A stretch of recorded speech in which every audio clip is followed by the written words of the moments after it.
मुस्लिम लोगों की डिमांड थी उस समय, और गांधी ने सिग्नेचर कर दी और गांधी ने कहा आपकी सारे मांग मैं कबूल करता हूं।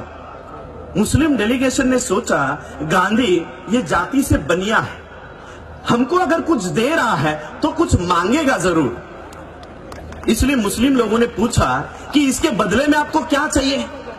गांधी ने तब अपने जहरीले दांत वहां पर निकाले और गांधी ने कहा कल सुबह जब राउंड टेबल कॉन्फ्रेंस को शुरुआत होगी और जैसे ही अंबेडकर अपने चेयर से खड़े होकर जो जो हक और अधिकार अपने लोगों को मांगने वाला है उसको तुमको विरोध करना पड़ेगा, उसको विरोध करो। क्या किया पता है मुस्लिम भाइयों ने?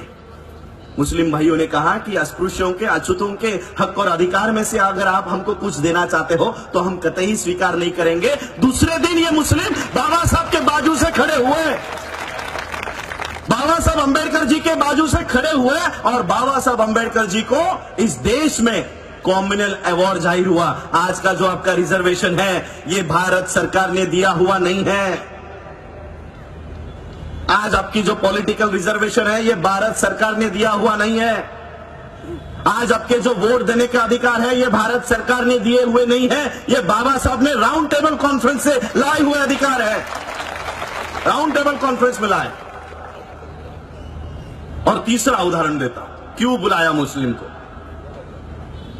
इस देश में जब अंग्रेजों ने सोचा कि अभी इस देश को आजाद कर देना चाहिए, इस देश में बहुत उठाव हो रहा है, आजादी की मांग हो रही है, अब हमको इस देश से चले जाना चाहिए, तब अंग्रेजों ने कहा चले तो जाएंगे लेकिन हम जाने के बाद ये चलेगा कैसे, ये देश चलेगा कैसे। और इसलिए इस देश को चलाने के लिए एक कॉन्स्टिट्यूएंट असेंबली, संविधान सभा होनी चाहिए। ये संविधान सभा इस देश के संविधान को निर्माण करने का काम करेगी।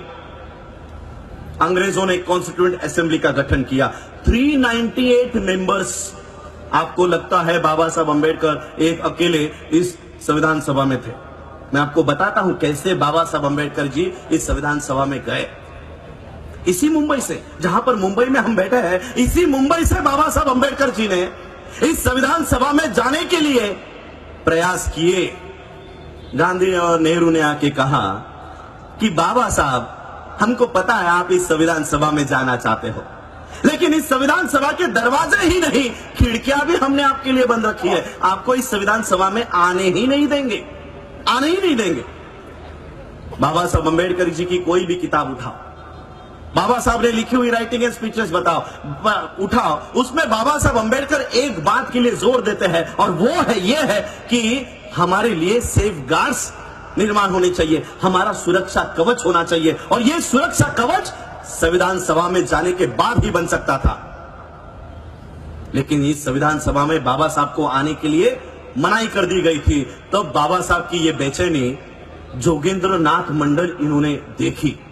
जोगेंद्र नाथ मंडल इन्होंने देखा कि बाबा साहब इस संविधान सभा में आना चाहते हैं, लेकिन ये लोग बाबा साहब को संविधान सभा में आने नहीं दे रहे। बाबा साहब अंबेडकर जी मुंबई के, महाराष्ट्र के, उनको पश्चिम बंगाल में लेकर जाया गया और पश्चिम बंगाल से इस देश के मुसलमानों ने बाबा साहब को संविधान सभा में भेजा। इस देश के संविधान को बनाने के लिए, इस देश के संविधान को निर्माण करने के लिए बाबा साहब को इस देश के मुसलमानों ने मदद की और आज इस देश के संविधान को हटाने की कोशिश कर रहे हैं। और मैं बाबा साहब के थर्ड जनरेशन से एक प्रतिनिधि ये प्रयास कर रहा हूं कि बाबा साहब का संविधान इस देश में टिका रहे, बना रहे। और इसलिए बाबा साहब का परपोता होने के नाते मैं मुसलमानों को आह्वान करना चाहूंगा कि जिन बाबा साहब को आपने संविधान सभा में भेजने का काम किया, उस संविधान पे आज धोखा मंडरा रहा है। उस संविधान को बचाने के लिए फिर से आपको अंबेडकर परिवार का साथ देना होगा, फिर से आपको साथ देना होगा। 1 जनवरी का यहां पर खास मेरे पुलिस भाई बैठे हैं, मैं उनको भी सलाम करना चाहूंगा। हमको इंस्ट्रक्शंस है, 1 जानेवारीच्या बद्दल काही बोलायचं नाही।